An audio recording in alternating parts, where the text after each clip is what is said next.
Baharın gəlişi ilə təbiət canlanır, amma bu mövsüm hər kəs üçün xoş keçmir. Xüsusilə göz allergiyasından əziyyət çəkənlər üçün yaz ayları əsl sınağa çevrilir. Göz allergiyasının ən çox görülən əlamətləri qızarmış gözlər, gözlərdə qaşınma və yanma hissi, gözlərin sulanması, göz ətrafında şişlik və gözlərdə bulanıq görmədir.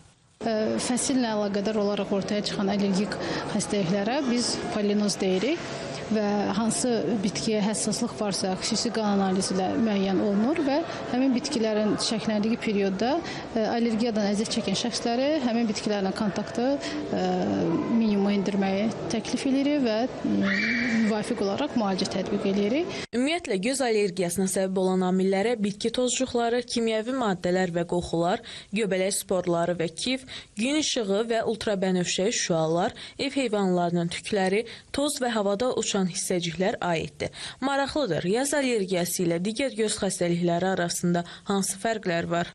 Göz allergiyası, yəni konjunktivit nəzərdə tutuluqsa, bütün konjunktivitlərdə oxşarılan əlamətlər var ki, gözdə qızartı, sulanma və gözdə yad cisim hissi, qaşıntı ola bilər. Qaşıntı oldu və ifrazat yoxdursa, demək ki, burada allergik konjunktivitdən söhbət gedir.